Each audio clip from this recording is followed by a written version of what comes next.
Então, vamos lá, irmãos, agora dar início mesmo na nossa meditação dessa noite. Vocês devem se lembrar que há mais de um mês nós estivemos aqui meditando em capítulo 2 de Apocalipse. Lembram que a gente estava vendo sobre as 7 cartas? Então, hoje nós vamos continuar, depois de um intervalo grande, de 5, 6 semanas aí. Hoje nós vamos à 4ª carta, que foi direcionada à igreja de Tiatira. A partir do versículo 18 do capítulo 2 de Apocalipse. Apocalipse 2, 18. Vamos fazer a leitura então primeiro. E ao anjo da igreja de Tiatira escreve: Isto diz o Filho de Deus, que tem seus olhos como chama de fogo e os pés semelhantes ao latão reluzente. Eu conheço as tuas obras, e amor, e serviço, e fé, e a tua paciência, e que as tuas últimas obras são mais do que as primeiras. Mas algumas poucas coisas tenho contra ti, que deixas Jezabel, mulher que se diz profetiza, ensinar e enganar os meus servos, para que forniquem e comam dos sacrifícios da idolatria. E dei-lhe tempo para que se arrependesse da sua fornicação. E não se arrependeu. Eis que a porei numa cama, e sobre os que adulteram com ela virá grande tribulação, se não se arrependerem das suas obras. E destruirei com morte a seus filhos, e todas as igrejas saberão que eu sou aquele que sonda as entranhas e os corações, e darei a cada um de vós segundo as vossas obras. Mas eu vos digo a vós, e aos restantes que estão em Tiatira, a todos quantos não têm esta doutrina, e não conheceram, como dizem, as profundezas de Satanás, que outra carga vos não porei. Mas o que tendes, retende-o até que eu venha. E ao que vencer e guardar até o fim as minhas obras, eu lhe darei poder sobre as nações. E com vara de ferro as regerá, e serão quebradas como vasos de oleiro, como também recebi de meu Pai. E dar-lhe-ei a estrela da manhã. Quem tem ouvidos, ouça o que o Espírito diz às igrejas. Vamos orar mais uma vez, irmãos. Amado Deus, nosso Pai, nós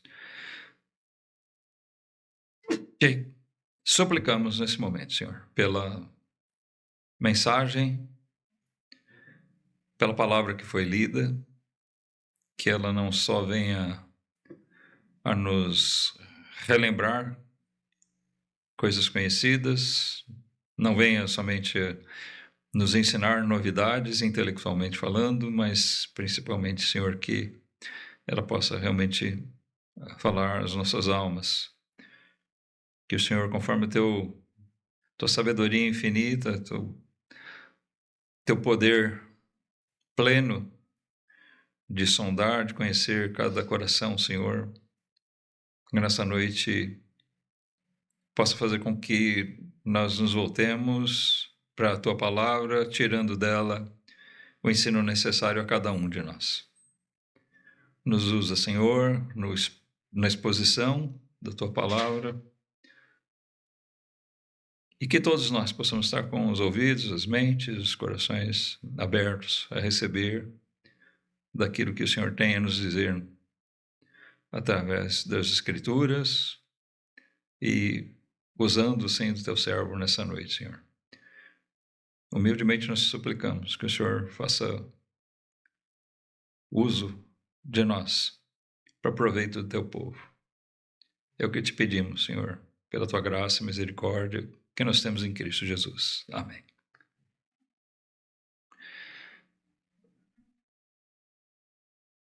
Algumas dessas cartas, ou a maioria delas, pode-se dizer assim, trazem alguns trechos agradáveis, mas principalmente quero me referir aqui àqueles bem desagradáveis. Com frequência, o Senhor Jesus se apresenta aqui a elas como aquele que não só conhece o seu rebanho, o seu povo. Ele conhece o que eles fazem. E ele reconhece o empenho, aquilo que há de bom nas igrejas, em cada uma delas. Nós podemos observar já que nas primeiras cartas que nós lemos aqui, ele se dirige e se apresenta, melhor dizendo, ele se apresenta como aquele que está em condição de julgar a sua igreja. Notem, Jesus, ele é o Senhor da igreja. Ele é o Salvador do corpo, mas ele é o Senhor dela. E sabe o que quer dizer isso? Senhor é no sentido de dono mesmo. Ele é o cabeça da igreja. Ele deve ser o rei da igreja. Amém? Nós temos que entender isso, que ele é o nosso rei. Todo-poderoso, com toda a autoridade, para governar o seu povo. A grande expectativa do povo de Deus é que venha o reino. E quando nós sabemos que, então, definitivamente, Jesus vai ser o Senhor de todos os que estiverem aqui. Ele vai reinar sobre todos nós. Mas ele já reina sobre o seu povo, sobre a sua igreja. E uma das funções do rei é também de julgar o seu povo. Na tradição antiga, nós vemos que em Israel era assim que se procedia. As grandes causas eram levadas até o rei. Ele tendo o senhorio sobre aquele povo, ele tinha o pleno poder e autoridade de ser juiz também deles. E assim ele se apresenta às suas igrejas. Quando ele diz aqui, por exemplo, a igreja em Éfeso, no versículo 1 desse capítulo, isso diz aquele que tem na sua destra 7 estrelas, que anda no meio dos 7 castiçais de ouro, ou seja, aquele que tem as 7 estrelas, como é identificado aqui antes, em função do capítulo 1, aquele que tem os pastores, que tem as igrejas na sua mão. No versículo 20 do capítulo 1, ele diz: mistério das 7 estrelas que viste na minha destra e dos 7 castiçais de ouro. As 7 estrelas são os anjos das 7 igrejas, e os 7 castiçais que viste são as 7 igrejas. Então, aqui Jesus se identifica como o Senhor da igreja, aquele que tem elas, que anda no meio das igrejas, ou seja, que conhece, ele está com elas. Ele tem essas estrelas na sua mão, na sua destra, para o seu uso. Os anjos, né? Aqueles mensageiros que ali ele colocou. Na terceira carta também, nós vemos ele se identificando como, no versículo 12, isso diz aquele que tem a espada aguda de 2 fios. É aquele que corta a função do juiz, de julgar. A espada é símbolo de juízo. Também na terceira,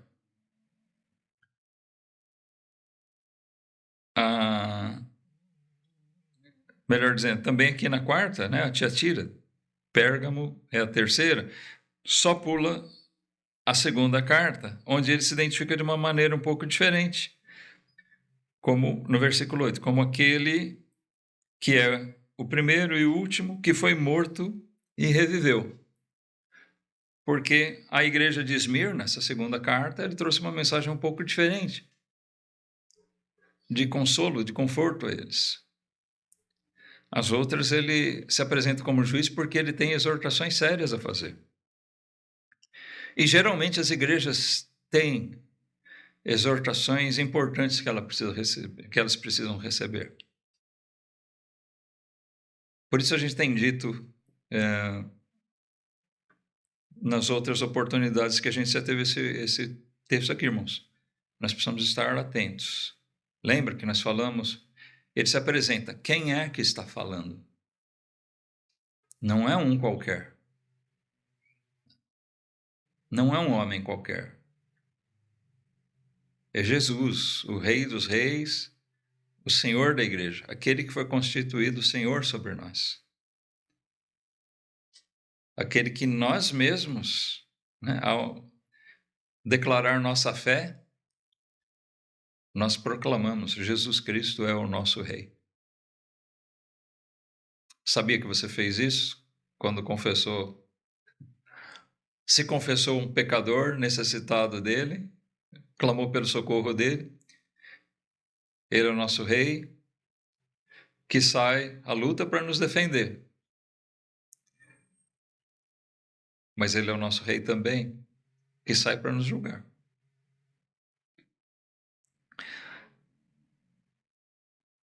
Bom, e quando nós chegamos aqui, ele se identifica como aquele que tem os seus olhos como chama de fogo e os pés semelhantes ao latão reluzente, no versículo 18. Os olhos como chama de fogo, aquele olho percrustador, que penetra, que julga. Os pés semelhantes ao latão reluzente também fazem a menção à justiça dele. Isso é revelado em outras passagens. Essa expressão representa a justiça daquele que nos julga. Ele é justo. Jesus é tão justo que ele sabe olhar e sabe ver nas suas igrejas as suas virtudes. E ele aqui faz referência, como faz com as outras, as virtudes que essa igreja tinha. No versículo 19, nós lemos: eu conheço as tuas obras. E amor, e serviço, e fé, e a tua paciência. Olha que coisa maravilhosa, irmãos. Nós todos devemos dizer como Paulo: eu sou o que sou pela graça de Deus em Cristo Jesus. Amém? Mas ainda assim, ele, de certa forma, nos louva por aquilo que nós fazemos, mesmo sendo isso nada mais do que a nossa obrigação, nosso dever.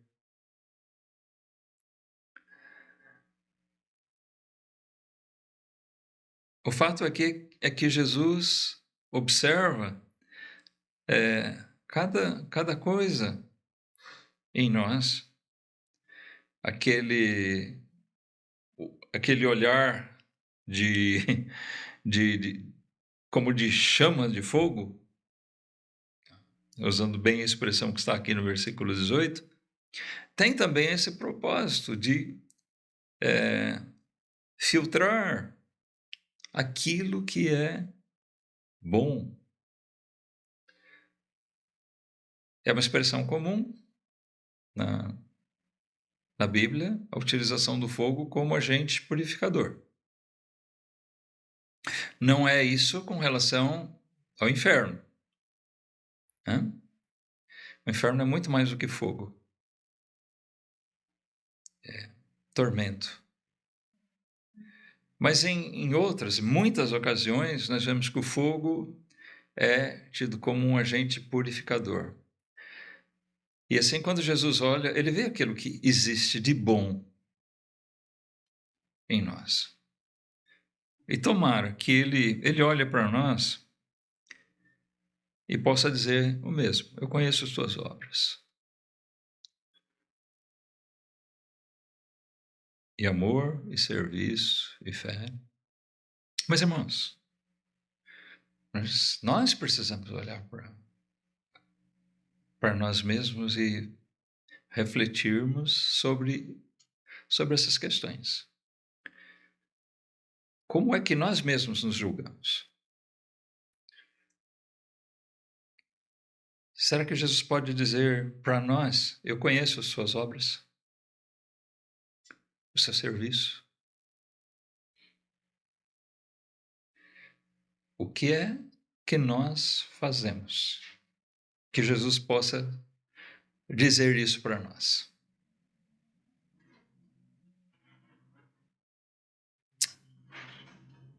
Hã?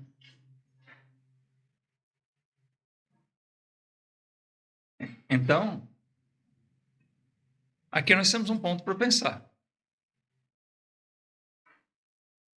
Por que eu digo isso? Porque o que nós temos observado, eu vou falar isso num sentido geral, tá? É que cada vez mais nós vemos membros de igreja que se intitulam, um dos títulos que um crente se dá é: eu sou um servo de Deus, né? Eu sou filho de Deus, eu sou um servo de Deus. Mas o que menos se vê é gente servindo de fato. Concordam comigo?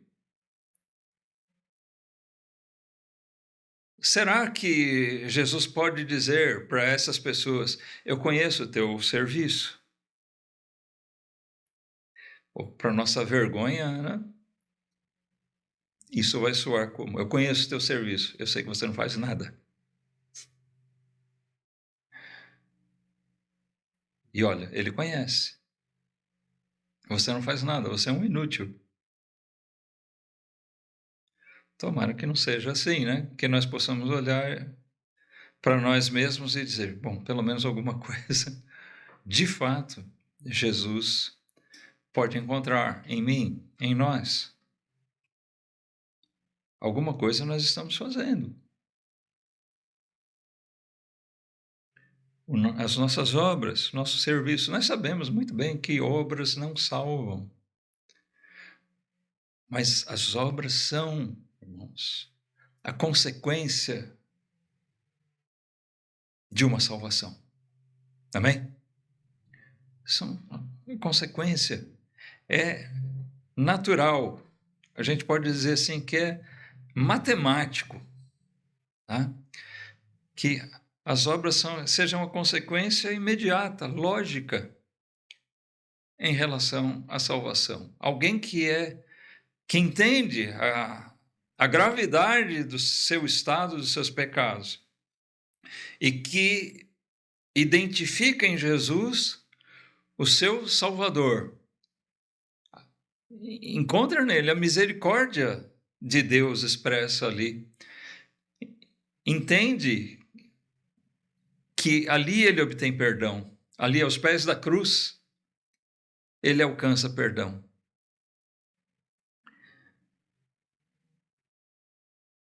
Não tem como uma pessoa que compreende verdadeiramente essas coisas, que passa por essa experiência, que ela não entenda que seja um privilégio, um prazer servir ao Senhor. Ao ímpio é sempre um fardo servir a Deus. E é por isso que eles não querem compromisso. Tem pessoas que são aquelas simpatizantes do Evangelho. Eles acham bonito uma igreja. Eles acham legal a confraternização do povo de Deus. Eles acham bonito. Muitas vezes eles acham bonitos os cânticos. Muitas vezes eles admiram quando a gente fala da Bíblia e para eles que não conhecem muito, eles acham até bonito, olha, o conhecimento, né, que se tem da Bíblia.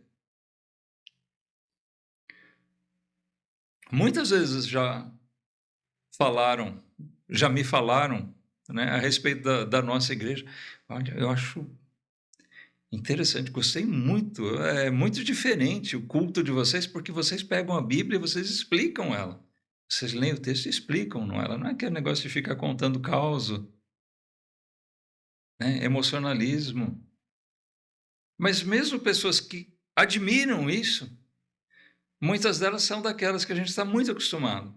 Elas elogiam, elas falam até que vão voltar. Mas o que acontece? Elas não ficam. Sabe por quê? Não é porque eles não gostaram de nós. Não é porque eles não acharam bonito o culto, não gostaram.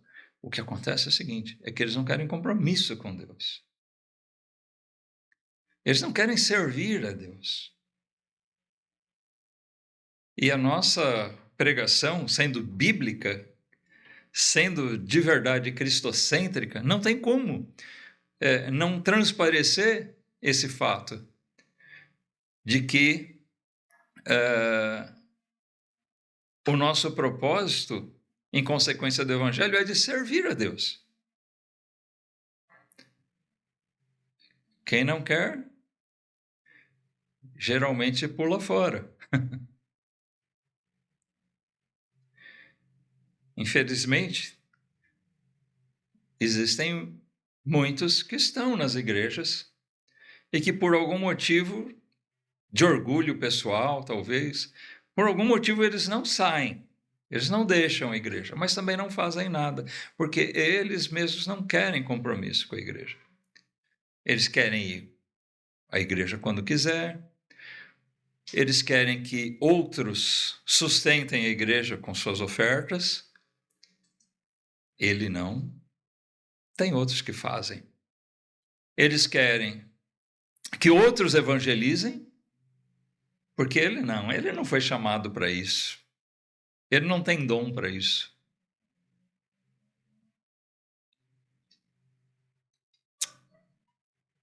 Tem disso nas igrejas, não tem, não? É um grande mal que está nas igrejas. Mas vamos olhar para um sentido positivo aqui. Jesus está falando para a igreja em Tiatira, eu conheço as tuas obras. E o serviço. Né? Eu falei aqui duas coisas que têm uma relação, mas ele diz também, eu conheço o teu amor, a tua fé e a tua paciência, ou seja, a perseverança. Então ele fala de coisas boas a respeito daquela igreja. Coisas que se espera ver numa igreja. Obras, amor, serviço, fé, paciência, certo? Tudo isso se espera de uma igreja. E tem mais. Esse versículo, ele é concluído com uma observação que eu gostaria de tirar aqui como um ponto-chave para a nossa meditação.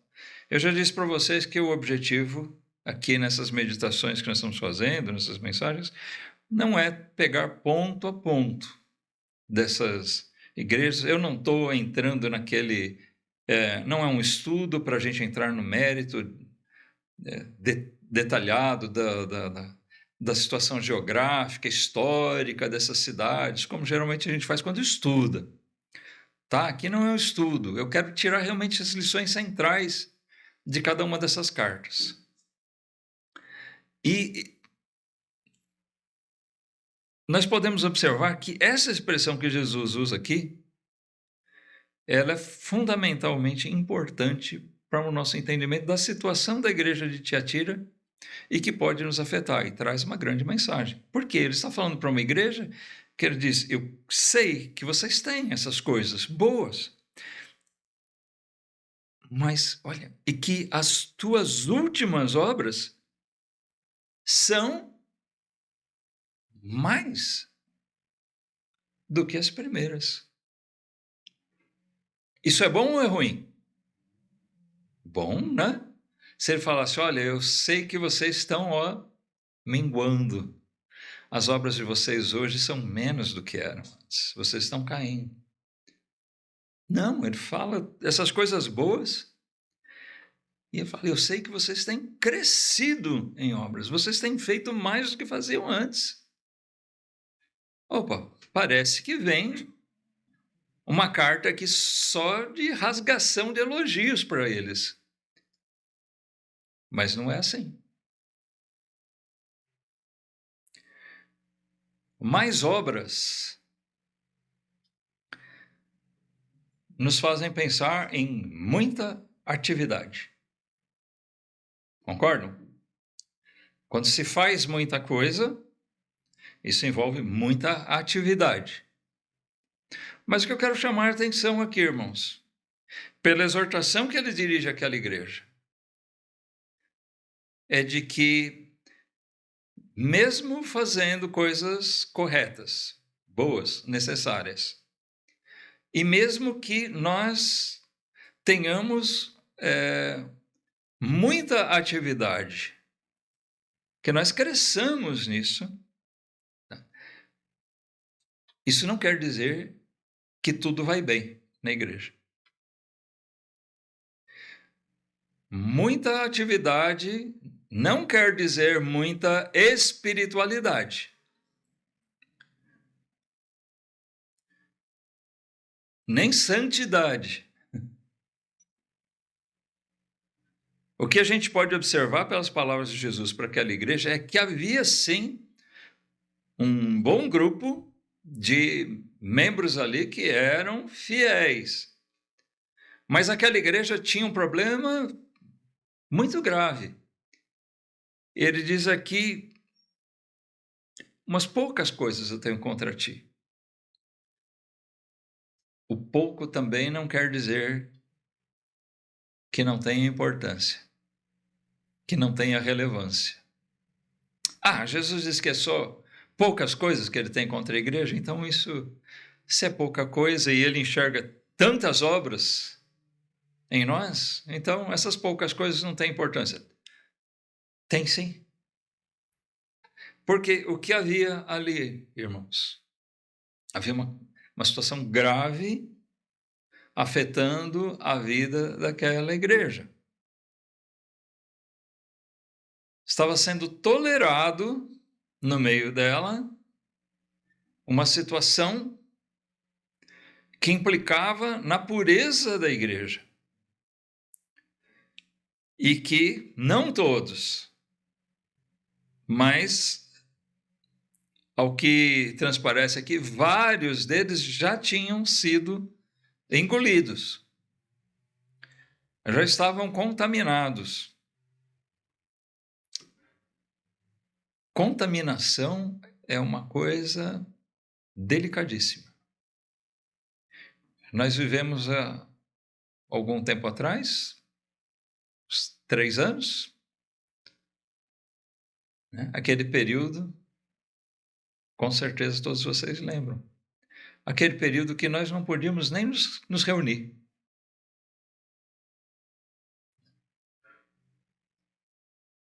Porque um vírus circulava.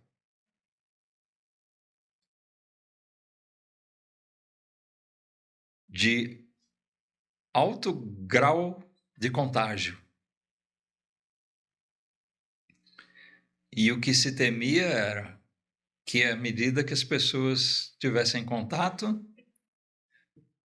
mais pessoas seriam contaminadas.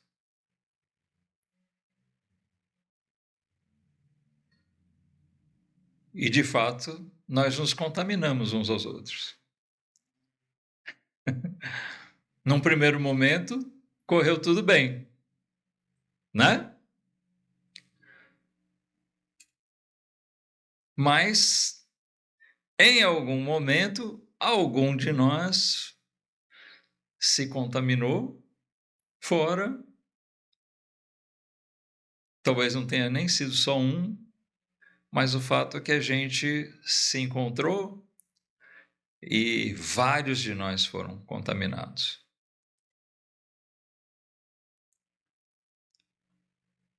Vários de nós pegamos a tal da Covid.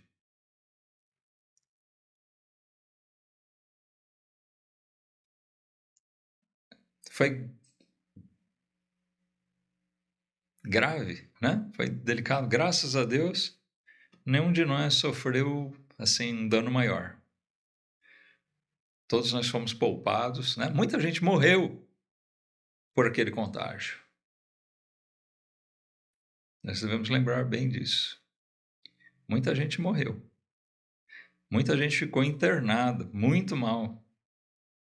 Deus foi misericordioso conosco, porque apesar dos perrengues que a gente passou, mas ninguém sofreu um dano maior, né?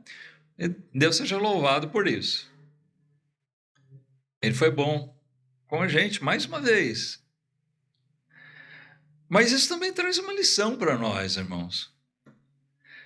Sabe, tem coisa mais grave do que Covid.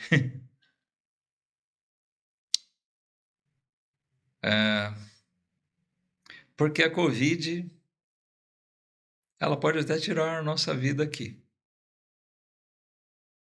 Mas se algum de nós tivesse morrido, o que aconteceria? Esse irmão, essa irmã, ou esses estariam com Cristo já. E como disse Paulo, né? Ele estaria no lucro. Porque estar com Cristo é um ganho maior. Para nós não é perda. Mas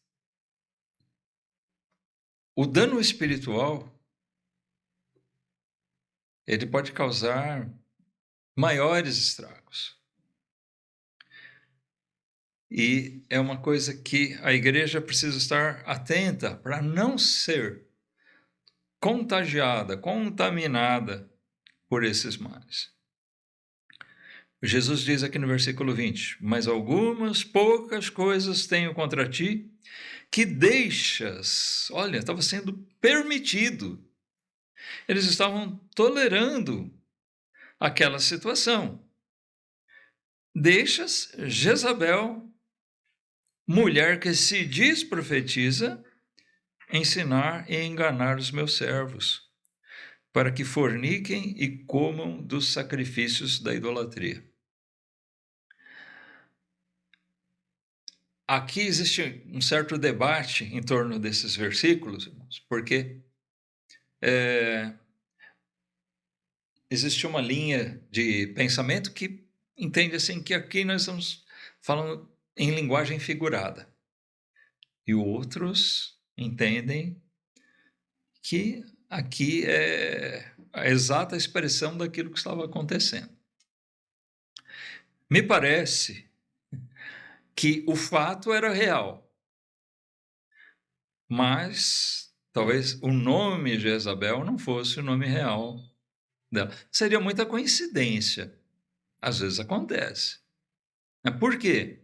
Nós temos uma personagem lá no Antigo Testamento, a Jezabel, que se tornou rainha, né? Lá no livro dos Reis. O Acabe se casou com ela. Ela era filha do rei dos Sidônios. Era uma mulher idólatra, e quando a gente lê aqueles capítulos todos ali que descrevem coisas a respeito dela, nós vemos que ela era uma mulher bastante perversa, má, sanguinária, idólatra. E foi um grave problema para a nação de Israel. E ela tinha um poder sedutor. Então, talvez por isso usem aqui o nome de Jezabel. Vamos dar uma olhadinha lá em 1 Reis 21.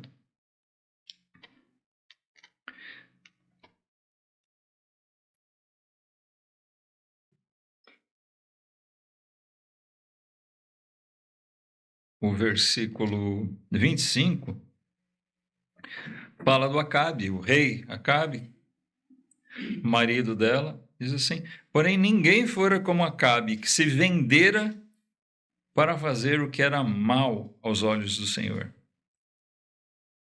Em outro trecho diz que ele foi pior do que os antecessores dele. Mas aqui no final desse versículo 25, traz a explicação disso. Porque Jezabel, sua mulher, o incitava. Ele era influenciado, levado por Jezabel a fazer o mal.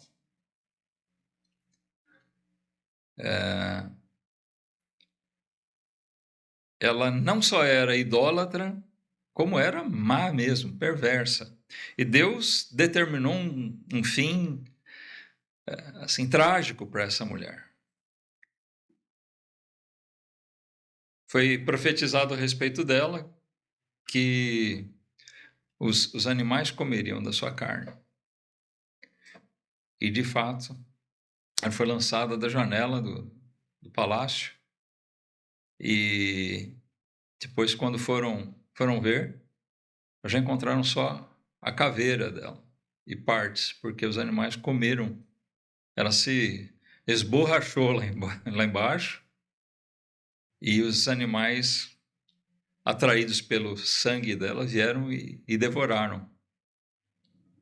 Ela, só os restos dela que foram sepultados, a caveira e partes, parece que parte das mãos. Mas existia sobre ela uma maldição merecida, porque essa mulher era má e ela tinha o poder de incitar o rei a fazer o mal. Então, quando a gente vê esse mesmo nome sendo aplicado aqui em Apocalipse, fica claro que é uma referência a ela, né? É possível que houvesse, então, uma mulher aqui chamada Jezabel, mas a probabilidade é que, pela semelhança do que ela fazia, o nome é aplicado a ela. O fato é que ela se apresentava diante da igreja como uma mulher que se dizia profetisa. Ou seja, ela dizia falar em nome de Deus, em nome do Senhor. Mas o que ela pregava não tinha nada a ver com a palavra de Deus. Porque ela, assim como a Jezabel lá do Antigo Testamento, na verdade ela incitava, não o rei, mas ela incitava os servos de Jesus Cristo, ou seja, os membros daquela igreja, a praticarem o mal. A fornicação, pecado sexual. E comerem dos sacrifícios da idolatria. São dois tipos de pecado onde existe a manifestação da carne e Deus abomina essas coisas, tanto a idolatria quanto a fornicação. E esses dois males têm causado grandes estragos, não só no mundo, destruído vidas, mas causam grandes estragos quando eles penetram a vida da igreja.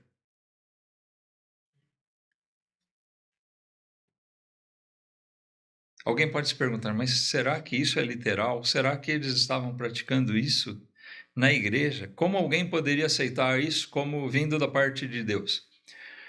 Irmãos, vamos lembrar que nós estamos falando aqui de uma realidade distante, aquele evangelho que chegou a esse povo e eles eram gentios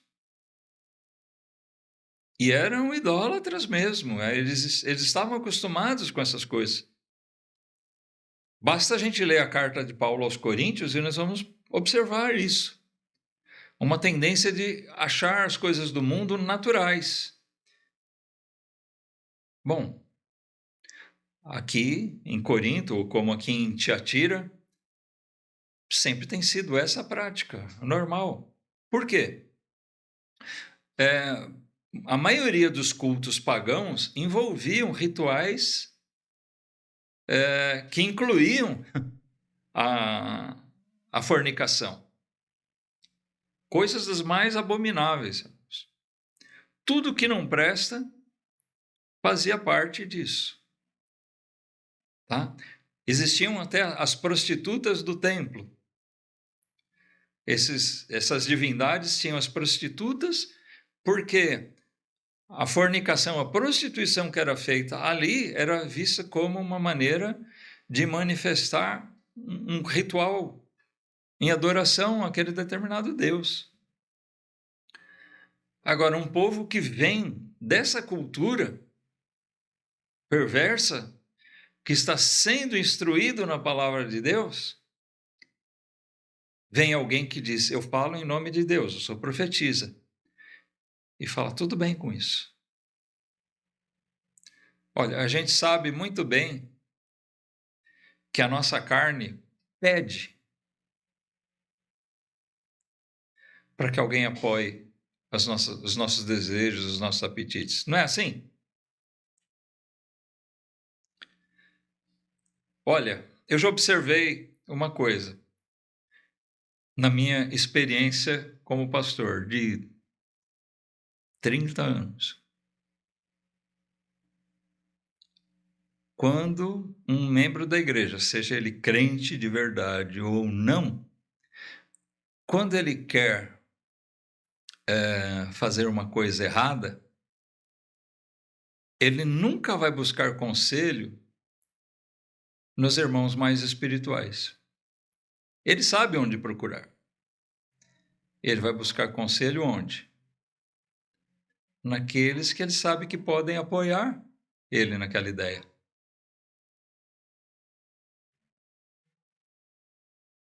É o que ele quer fazer. Quando ele encontra alguém que dá um conselho: isso é bom, isso é normal, faça isso mesmo, acho que eu vou fazer com você também. Embarca até naquela. É isso que ele quer. Isso traz um certo conforto, porque se sente apoiado.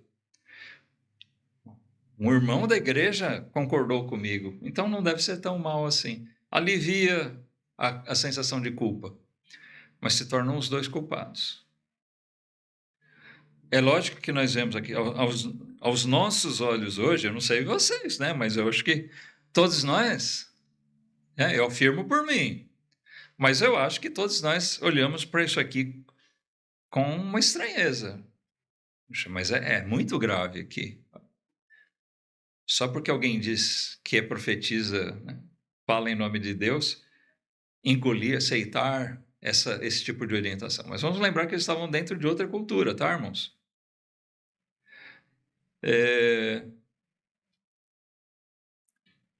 Mas essa mulher estava fazendo estrago dentro da igreja. Ela estava contaminando a vida da igreja.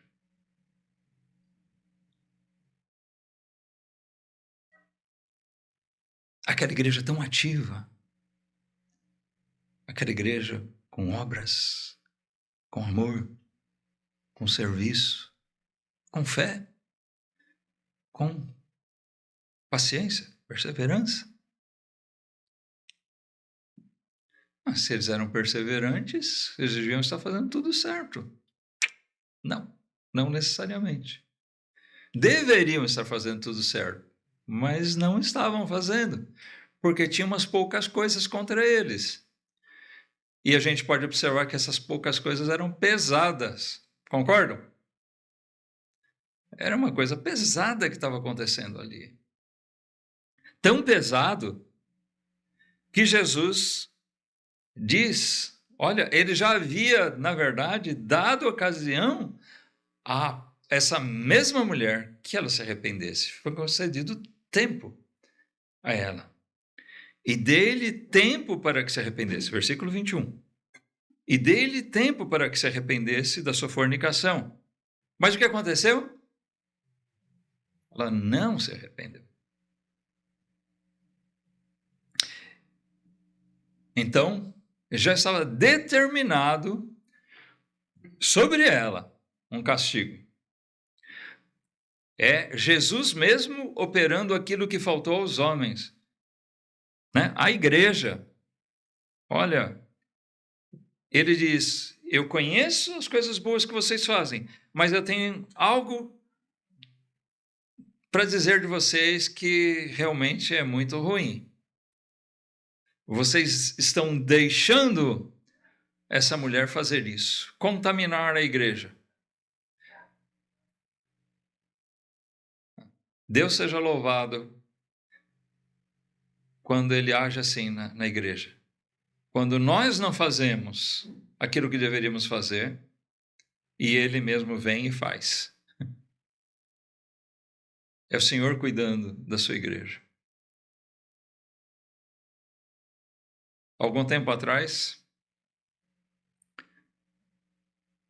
eu soube de uma igreja, tinha lá um membro,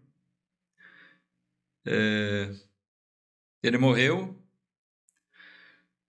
e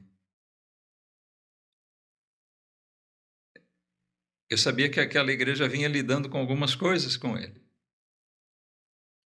Não sabia do que se tratava, mas sabia que ele vinha sendo exortado, algum tipo de... E quando eu conversei com um irmão daquela igreja, a própria observação dele foi: infelizmente teve que chegar naquele ponto, mas eles estavam tentando resolver, mas Deus veio e resolveu. Bom, mas pelo menos a igreja estava tentando resolver, não sei se da maneira certa ou errada, talvez já devesse ter agido. Mas sabe, irmãos, é muito bom quando a gente vê que Deus opera na vida da igreja exercendo o juízo. Jesus Cristo está agindo na sua própria igreja. E ele faz isso mesmo. Lembra que nós meditamos outro dia, lá em Hebreus? Quando tem um filho verdadeiro de Deus e ele é rebelde, o que Deus faz? Ele corrige, porque ele corrige o que ama.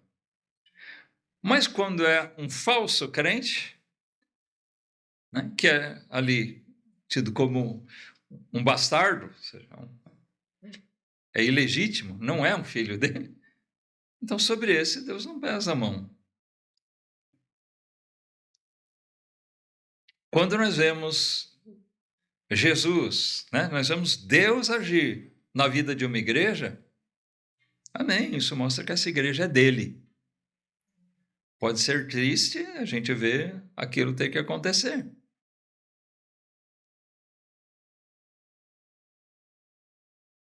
Mas aquela igreja ali em Tiatira, tão cheia de obras, não estava fazendo, não estava atentando para essa questão, não estava fazendo o que tinha que fazer com relação a isso. Nós podemos aplicar isso à vida da nossa igreja e nós podemos aplicar isso à nossa vida pessoal. Tem certas coisas que nós, como crentes, precisamos tratar de tirar. Ah, mas eu faço tanta coisa para Deus. Não adianta nada se você estiver, né, tudo que você faz, se você estiver num ponto, se ele tiver poucas coisas contra você, mas essas poucas coisas são coisas que te condenam.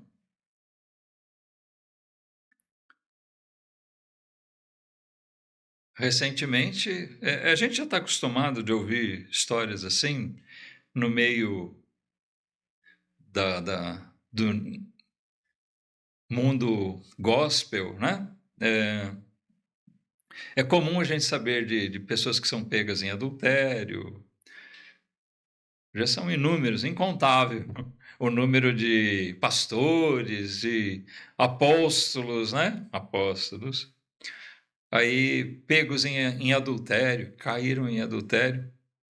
Mas recentemente teve um caso que chamou atenção porque isso aconteceu com um pregador muito bem visto, né, no mundo aí das igrejas reformadas, igrejas sérias.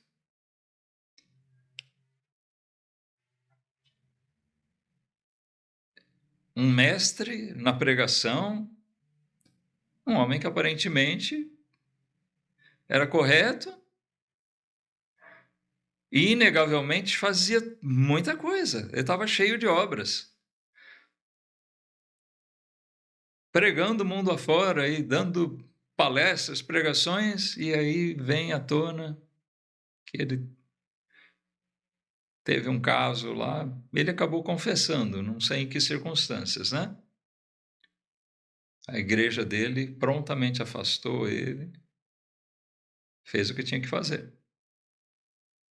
Quando isso foi revelado a eles. Caso de fornicação. Ele tinha que saber que isso era muito grave. Isso não podia ter lugar na vida dele.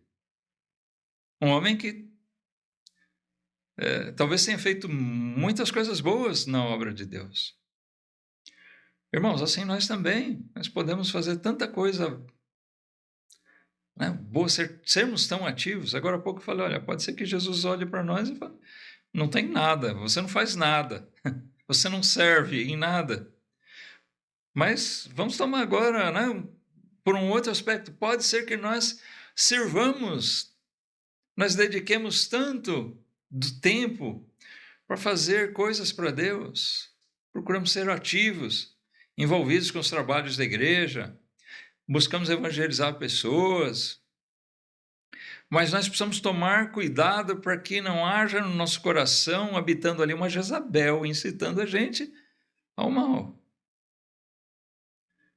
E que nós estejamos com umas poucas coisas. Lembra que eu disse, pouca não quer dizer que não tem importância. Coisas que requeram uma atitude mais drástica de Deus para conosco.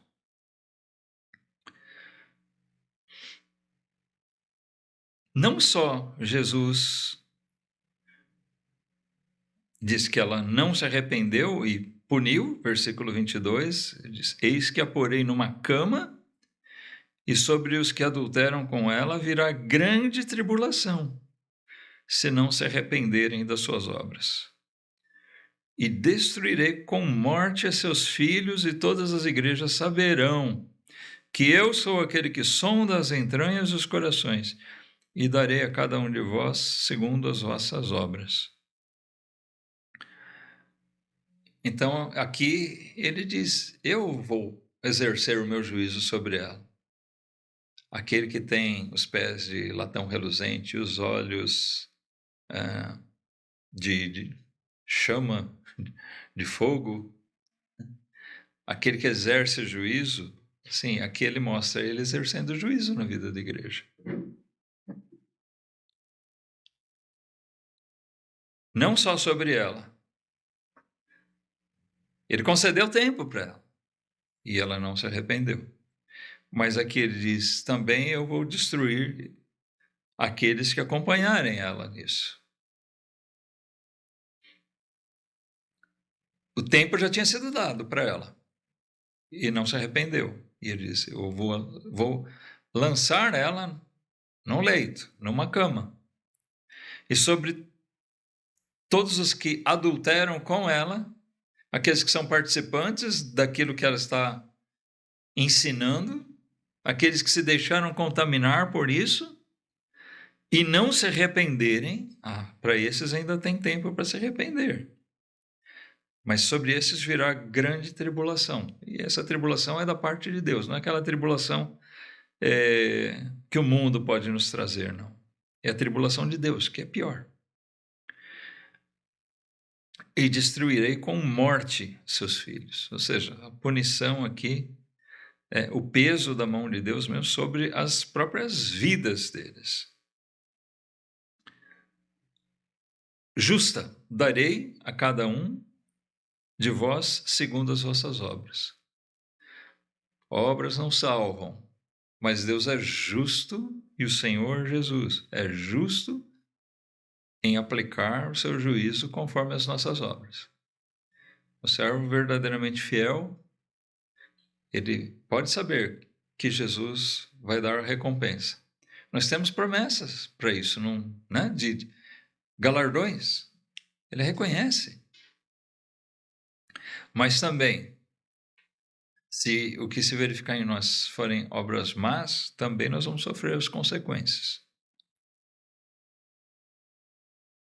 É possível que alguém salvo por ele possa ter obras más? Sim. Mas nós podemos dizer, por lógica, que a maioria daqueles que estão praticando as obras más é porque nem mesmo tem a Cristo. E esses vão sofrer as consequências das suas obras más de uma forma mais pesada ainda, porque vão sofrer a própria condenação eterna.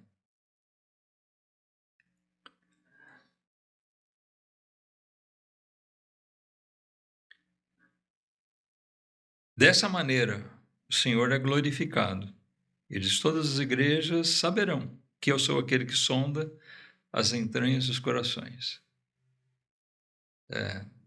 Coisa que deve dar prazer ao crente é ver Deus operando no meio do seu povo. Essas situações devem despertar em nós um maior temor e um desejo ainda maior de glorificar ao Senhor.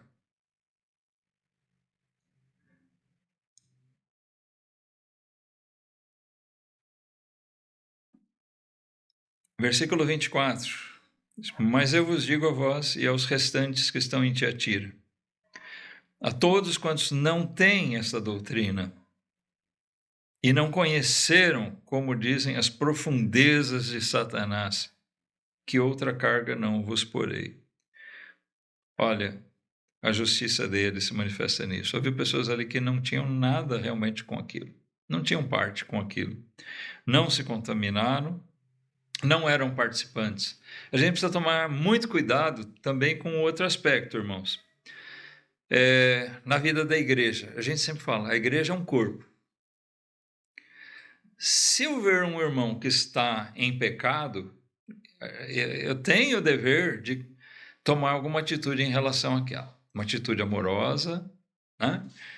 De exortação, a gente tem que buscar a correção daquilo, a solução daquilo, para o bem da igreja, para o bem daquele próprio irmão, certo? Se nós não fizermos isso, o que é que acontece? Eu não estou falando aqui de impressões, eu acho que aquele irmão está em pecado, mas eu tomo conhecimento daquilo. Se eu não fizer nada, eu sou aquilo que chamam de conivente.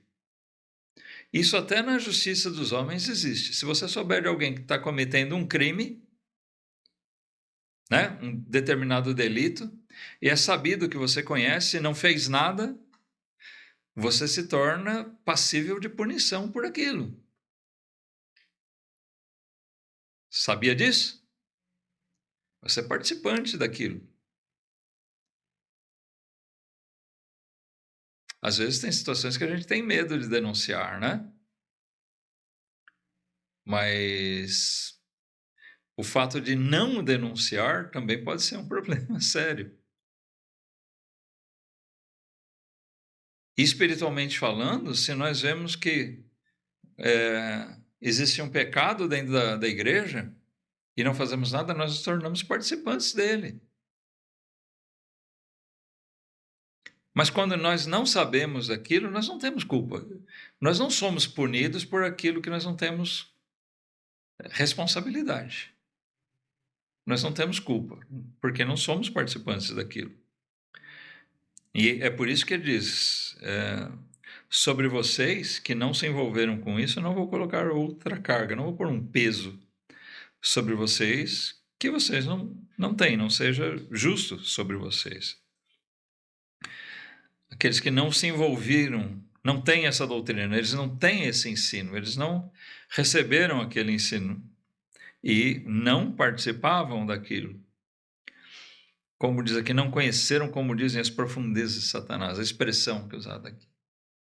Conhecer as profundezas de Satanás é uma forma de dizer aqui que participaram daquela coisa maligna.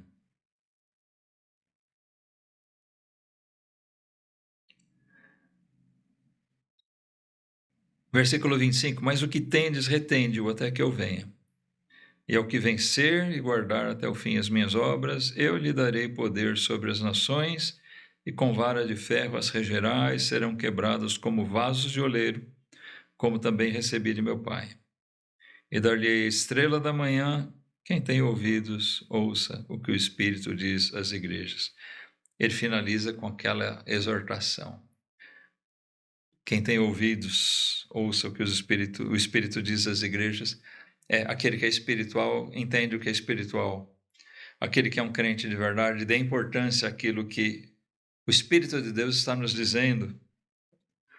Irmãos, quando nós lemos a palavra, é o Espírito de Deus falando a nós.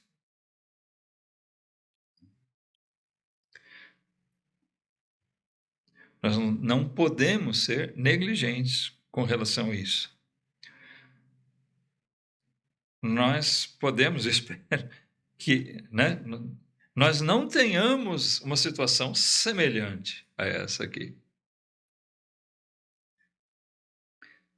Mas, sabe, aquilo que aquela igreja, naquilo que ela foi exortada, talvez nós tenhamos ensinamentos muito específicos que cada um de nós pode observar e que temos que estar atentos a essas coisas. Cuidado, não se engane com muita atividade na sua vida. Eu sou muito ativo. Isso não quer dizer que está tudo certo, tá? Não se iluda com igrejas. Pastor, por que a gente não faz como igreja A ou B? Às vezes copiar algumas coisas, bons exemplos, é bom, né? A gente se mirar nisso. Mas não fique olhando para igrejas cheias de atividades, pensando, ali tem santidade, tem perfeição, ali sim se serve a Deus. Cuidado. Muita atividade não quer dizer, tá? Não estou dizendo que não seja, né? O ideal seria maravilhoso a gente ver uma igreja que tem muita atividade e tem de verdade santidade ali. Mas uma coisa não implica necessariamente na outra, tá? Não confundam muita atividade com espiritualidade, com santidade. Pode ser muita atividade para envolver muito emocionalmente. Muitas igrejas acabam fazendo isso. Tem muita atividade para captar e envolver as pessoas naquelas atividades, então elas vão se envolvendo ali, mas sem espiritualidade, sem temor de Deus. Talvez em alguns pontos, talvez em tudo. Tá? Então não podemos nos iludir. Nós temos que buscar, sim, sermos ativos, amém? Não estou pregando aqui que nós devemos ser corpo mole. Muito pelo contrário, irmãos. A gente tem que realmente ser alvo desses elogios de Jesus, que ele possa olhar para nós e dizer, eu conheço as obras da igreja de São José dos Campos. Eu conheço o serviço desses meus servos. Eles são servos mesmo, porque eles servem, eles praticam serviço. Eu conheço o amor deles, eles amam a palavra, eles amam a igreja, eles amam a Deus. Jesus pode dizer, eles me amam. Eu sou deles e eles são meus. Que ele possa dizer, eu conheço a fé de vocês. E que seja uma fé verdadeira, legítima. A gente tem estudado tanto sobre a fé lá em Hebreus 11, né? E a gente aplica aquelas coisas, que ele possa ver aquela fé verdadeira. E, de verdade, que as nossas últimas obras possam ser mais do que as primeiras. Mas precisamos estar atentos para que não haja essas poucas coisas contra nós. Que o pecado não possa estar brotando ali no nosso meio sem que a gente se dê conta ou não dê importância. A situação de Tiatira era digna de uma exortação séria da parte de Deus. Por isso Jesus se manifesta a eles como aquele que julga. Mas ao que vencer, nós vemos aqui no final, ele vai herdar aquelas promessas. Aqueles que não tomam parte nessas coisas. Aqueles que verdadeiramente estão lá servindo amorosamente, fervorosamente ao Senhor. Esse é o nosso alvo. De estarmos gozando juntos dos privilégios das promessas do Senhor. Amém?